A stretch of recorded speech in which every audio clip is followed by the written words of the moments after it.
বাইরে তখন ঝুম বৃষ্টি। স্কুল ছুটি হয়ে গেছে, কিন্তু ম্যাডাম বৃষ্টির জন্য বাড়ি যেতে পারছেন না। আমি বললাম, ম্যাডাম, আমার বাড়ি একদম কাছেই, আসুন বৃষ্টি থামা পর্যন্ত বসেন। ম্যাডাম একটু ভেবে রাজি হলেন। বৃষ্টির ভেতর দিয়ে হেঁটে আসতে আসতে তিনি পুরো ভিজে গিয়েছিলেন। চুল খেকে পানি ঝরছে, গায়ে হালকা শীতের কাঁপুনি। ঘরে ঢুকে জানালার পাশে দাঁড়ালেন, আর ভেজা চুল কাঁধ থেকে সরিয়ে আমার দিকে তাকালেন। সেই দৃষ্টিতে ছিল এক অদ্ভুত আকর্ষণ। ধীরে ধীরে তিনি আমার দিকে এগিয়ে আসতে লাগলেন। বন্ধুরা, এরপর যা হলো সেটা গল্পেই বলছি। তার আগে বন্ধুরা, আমার চ্যানেলে নতুন হয়ে থাকলে অবশ্যই চ্যানেলটি সাবস্ক্রাইব করে রাখুন এরকম নতুন নতুন গল্প পেতে। আকাশে সারা দিনের ঘন মেঘ যেন বিকেলের দিকে হঠাৎ করেই বৃষ্টি নামিয়ে দিল। অফিস থেকে ফেরার পথে স্কুলের ম্যাডাম মিনতি আপা আমার সঙ্গে হাঁটছিলেন। হঠাৎ এমন মুষলধারে বৃষ্টি শুরু হলো যে ছাতাও কোনো কাজে এলো না। আমি বললাম, আপা, বাসা তো খুব কাছেই, চলুন ভিজে না গিয়ে ওখানে যাওয়া যাক। আমার বাসা 2 বেডরুমের, 3য় তলায়। একাই থাকি। বাবা মা মাসে 1-2 বার আসেন। বাসায় ঢুকতেই দুজনেই ভিজে গিয়েছিলাম। আমি তোয়ালে দিলাম, উনি বাথরুমে গিয়ে ভিজে চুল মুছলেন। আমি রান্নাঘরে গিয়ে চায়ের পাত্র বসিয়ে দিলাম, সঙ্গে কিছু নাস্তা সাজিয়ে নিলাম। চা খেতে খেতে আমাদের আলাপ জমে উঠল। নানা বিষয়ে গল্প হচ্ছিল। হঠাৎ আমি অসাবধানে তার পারিবারিক জীবন নিয়ে প্রশ্ন করে ফেললাম। উনি উত্তর দিলেন না, কেবল মাথা নিচু করে নীরবে বসে রইলেন। আমি সঙ্গে সঙ্গে ক্ষমা চাইলাম।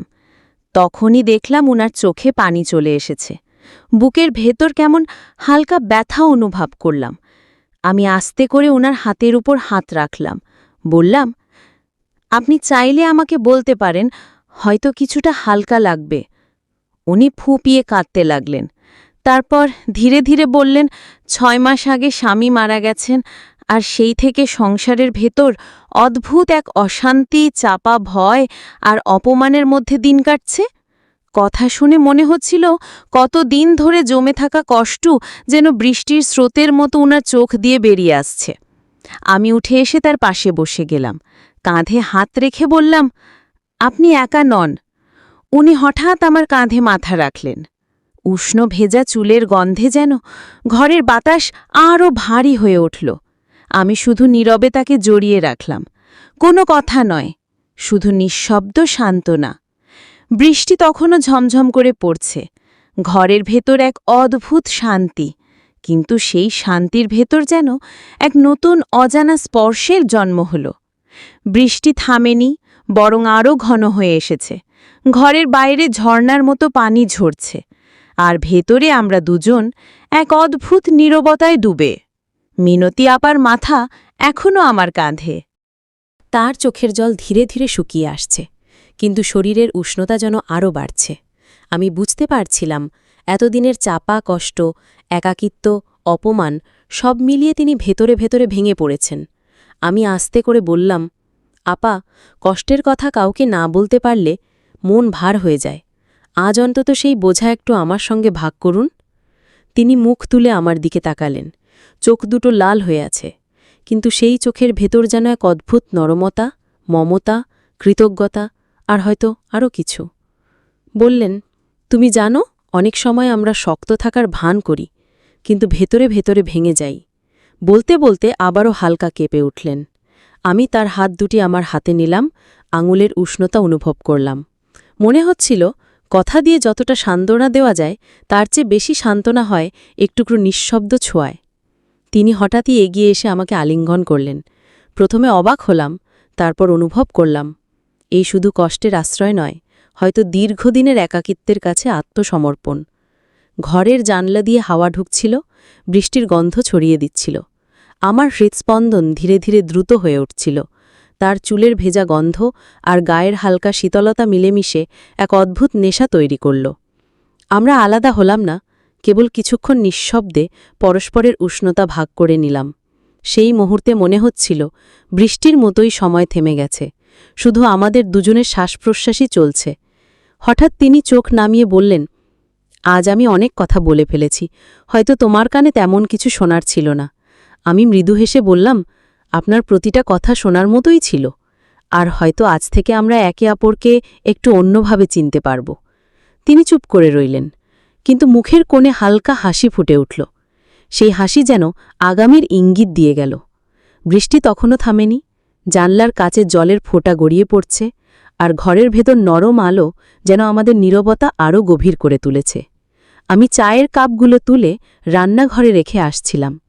ফিরে এসে দেখি মিনতি আপা সোফায় বসে দূরের দিকে তাকিয়ে আছেন। চোখে যেন বহু বছরের ক্লান্তি, কিন্তু তার ভিতর লুকিয়ে আছে এক অদ্ভুত কোমলতা। আমি ধীরে ধীরে তার সামনে বসলাম। আপা, আপনি কি এখন ভালো আছেন? তিনি একটু চমকে আমার দিকে তাকালেন, তারপর মাথা নেড়ে বললেন, মনটা কিছুটা হালকা লাগছে, কিন্তু মনে হয় না কারো সামনে এত কথা কোনোদিন বলেছি। আমি মৃদু হেসে বললাম, হয়তো আজ সঠিক সময় সঠিক মানুষকে পেয়েছিলেন বলেই বলতে পেরেছেন। তিনি আমার দিকে কিছুক্ষণ তাকিয়ে রইলেন, যেন চোখের ভিতর দিয়ে খুঁজে নিতে চাইছেন আমি সত্যিই তার কথা বুঝতে পারছি কিনা। তারপর ধীরে ধীরে বললেন, তুমি জানো, অনেক সময় নিজের শক্তি ধরে রাখতে গিয়ে আমরা ভেতরে ভেতরে একদম খালি হয়ে যাই। আমি তার হাতের ওপর হাত রাখলাম। ঠান্ডা আঙ্গুলের ভিতর লুকিয়ে থাকা উষ্ণতা স্পষ্ট বুঝতে পারছিলাম। তাহলে আজ অন্তত সেই খালি জায়গাটা কিছুটা ভরাট হোক। আমরা চুপচাপ বসে রইলাম। জানালার বাইরে বৃষ্টির শব্দ আর ঘরের ভেতরে আমাদের নীরবতা মিশে যাচ্ছিল। হঠাৎ অনুভব করলাম আমাদের হাত দুটো একসঙ্গে ধরা। আমি আঙুলের ফাঁকে তার আঙুলগুলো আরও দৃঢ় করে ধরলাম। তিনি কিছু বললেন না, শুধু মাথা নিচু করলেন, কিন্তু সেই নীরবতার ভেতর একটা অদৃশ্য স্রোত বয়ে যাচ্ছিল, যা ভাষায় বোঝানো যায় না, শুধু অনুভব করা যায়। আমি ধীরে ধীরে উঠে দাঁড়ালাম, বললাম, আপা, আপনি যদি চান আজকের সন্ধেটা যেন আপনার জন্য একটু স্বস্তির হয়। তিনি আমার দিকে তাকালেন, চোখে কৃতজ্ঞতার ছায়া, কিন্তু সেই সঙ্গে যেন এক অচেনা আলো।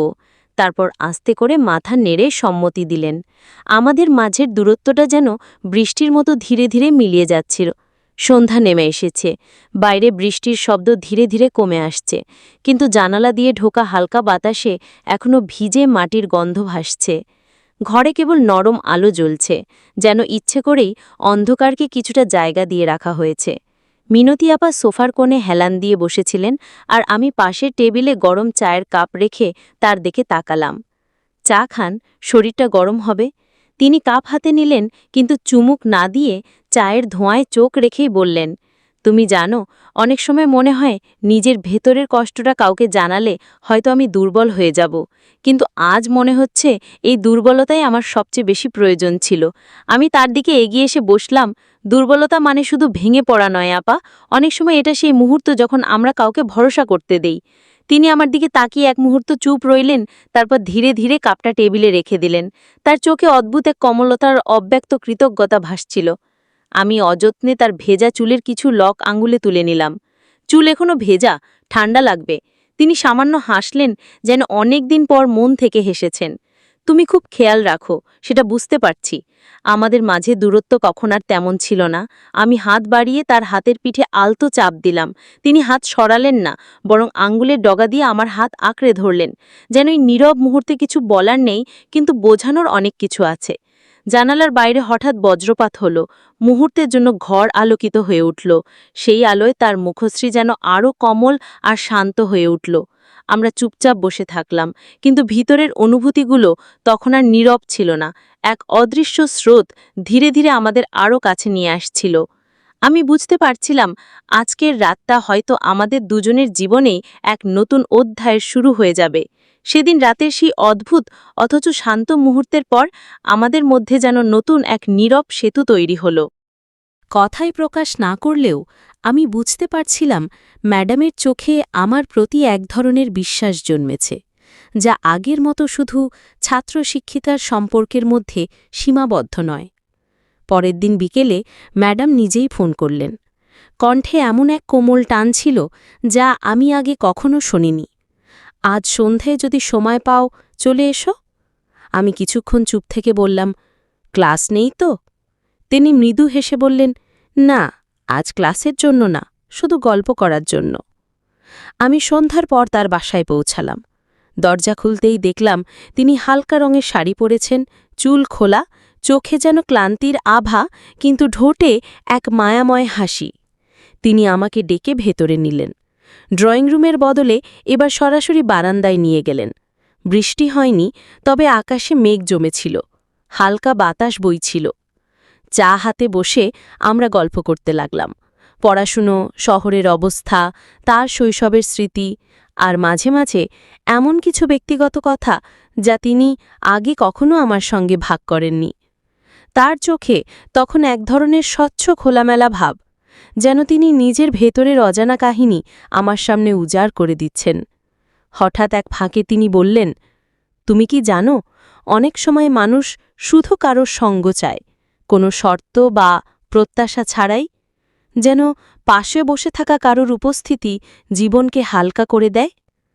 আমি তার দিকে তাকালাম, তারপর ধীরে ধীরে বললাম, হ্যাঁ ম্যাডাম, আমি সেটা অনুভব করি, আপনার সঙ্গেও।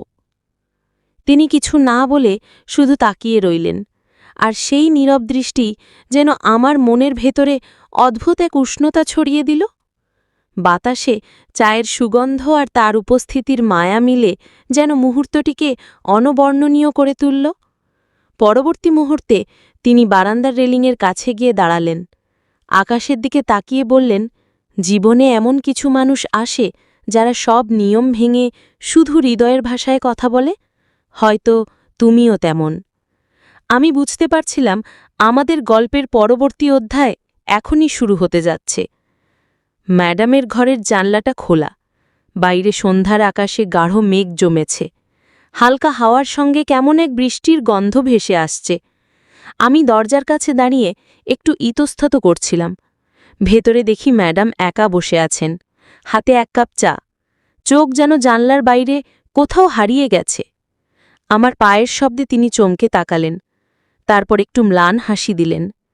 এসো, বসো, আজকাল তোমার মুখে আগের সেই চঞ্চলতা দেখি না। আমি চুপচাপ তার সামনে চেয়ার টেনে বসলাম। মাথার ভেতর অনেক কথা জমে আছে, কিন্তু কোথা থেকে শুরু করব ঠিক বুঝতে পারছিলাম না। ম্যাডাম নিজেই চা এগিয়ে দিলেন।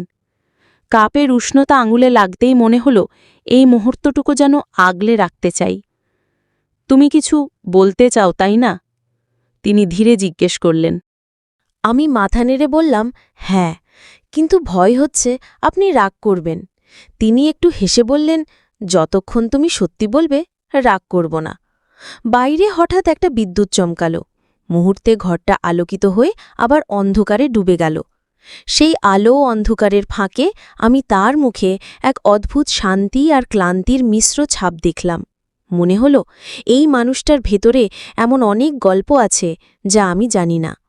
আমি ধীরে ধীরে কথাগুলো সাজিয়ে বললাম, আপনি সবসময় সবার পাশে থাকেন, কিন্তু নিজের কথা কাউকে বলেন না। আপনার হাসির আড়ালে অনেক একাকিত্ব লুকিয়ে আছে, তাই না? ম্যাডাম কিছুক্ষণ চুপ করে থাকলেন, তারপর খুব ধীরে বললেন, তুমি বুঝতে শিখেছ, এটাই আমার কাছে বড় কথা। বৃষ্টি নেমে এলো ঠিক তখনই। জানালা দিয়ে ভেতরে আসা ঠান্ডা হাওয়া আমাদের দুজনের নীরবতা আরও গভীর করল। মনে হলো আজকের এই সন্ধ্যা যেন আমাদের দুজনের মাঝে এক নতুন সেতু গড়ে দিল, যেখানে কথা কম কিন্তু বোঝাপড়া অনেক। বাইরে বৃষ্টির শব্দ যেন ক্রমেই ঘন হয়ে উঠছে। জানালার ধারে বসে ম্যাডাম চুপচাপ আকাশের দিকে তাকিয়ে আছেন।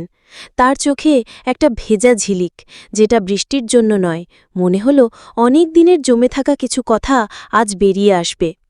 আমি ধীরে বললাম, ম্যাডাম, কিছু বলবেন? তিনি আমার দিকে তাকালেন, ঠোঁটে একটু লোক হাসি, কিন্তু সেই হাসির ভেতরে গভীর বিষণ্ণতা। তুমি কি জানো আমি এত হাসি খুশি থাকার ভান কেন করি? আমি মাথা নেড়ে না বললাম। তিনি কণ্ঠ নিচু করে বলতে লাগলেন, কারণ আমার ভেতরের শূন্যতা কেউ যেন টের না পায়। জীবন অনেক কিছু কেড়ে নিয়েছে, এমন কিছু স্বপ্ন ছিল যা অপূর্ণ থেকে গেছে। আমি কাউকে বোঝাইনি, কারণ বোঝালেই হয়তো বোঝার মানুষ পেতাম না। তাঁর চোখে সেই মুহূর্তে একেবারে অন্য এক ঋতুর ছবি ফুটে উঠল, যেখানে বসন্তের রং মিশে আছে শীতের নির্জনতায়। আমি খুব ধীরে বললাম, আপনি একা নন ম্যাডাম, অন্তত এখন না। আমার এই কথায় তিনি যেন একটু চমকে গেলেন। হঠাৎ এক অদ্ভুত নীরবতা নেমে এলো ঘরে। বাইরে বৃষ্টির শব্দ, মাঝে মাঝে বিদ্যুতের ঝলকানি, সব মিলিয়ে মুহূর্তটা যেন থমকে গেল। তারপর ম্যাডাম চোখ নামিয়ে বললেন, যদি বলি আমি চাই তুমি আমার জীবনের ফাঁকা জায়গাগুলো ভরিয়ে দাও। তুমি কি পারবে?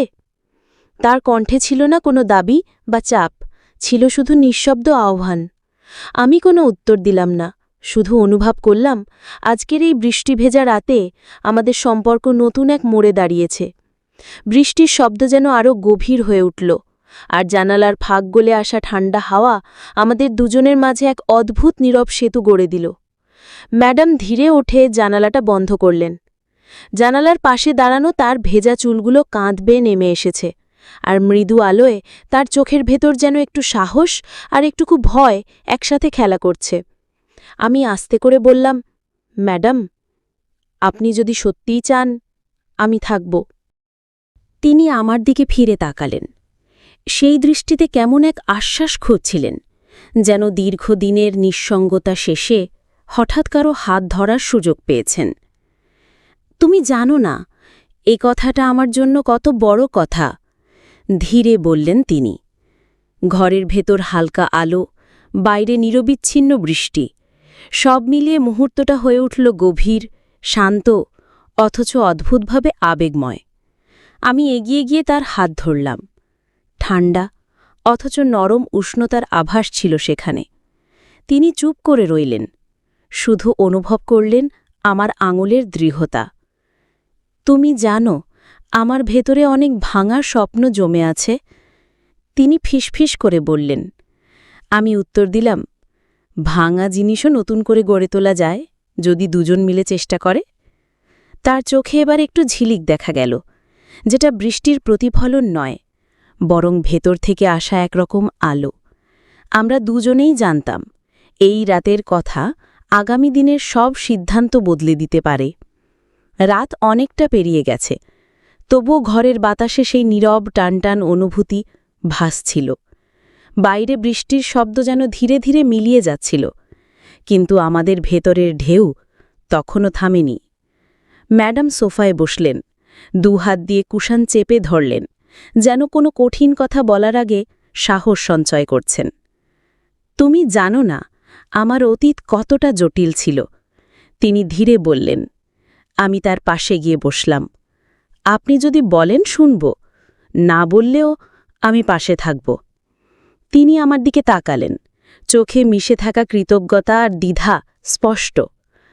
আমি কারোর কাছে মাথা নত করিনি কখনো, কিন্তু সেই অহংকারের জন্যই অনেক প্রিয় মানুষ হারিয়েছি। তার গলা খানিকটা কেঁপে উঠল। আমি না বলে তার হাতের উপর হাত রাখলাম। হঠাৎ মনে হল এই শক্ত মনের মানুষটার ভিতরে কতটা ভাঙন লুকিয়ে আছে, যা কেউ দেখতে পায়নি। কিছুক্ষণ চুপ থেকে তিনি আবার বললেন, তুমি হয়তো ভাবছ আমি শক্ত, কিন্তু ভেতরে আমি অনেক ভঙ্গুর। আমি মৃদু হাসলাম। ভঙ্গুর মানুষই সবচেয়ে সুন্দর, কারণ তারা অনুভব করতে জানে। তার ঠোঁটে খুব হালকা একটুখানি হাসি ফুটল, কিন্তু চোখে তখনও জমে থাকা কিছু অশ্রু ছিল। আমি সেগুলো না দেখে কেবল নীরবে তার পাশে বসে রইলাম। দরজায় টুপটাপ শব্দে কড়া নাড়ার সঙ্গে সঙ্গেই ঘরের নীরবতা যেন ভেঙে গেল। আমি আর ম্যাডাম একে অপরের দিকে তাকালাম, চোখে একই প্রশ্ন, এ সময় কে? ম্যাডাম ধীরে উঠে গিয়ে দরজার কাছে গেলেন, কিন্তু খুললেন না। ভেতর থেকে জিজ্ঞেস করলেন, কে?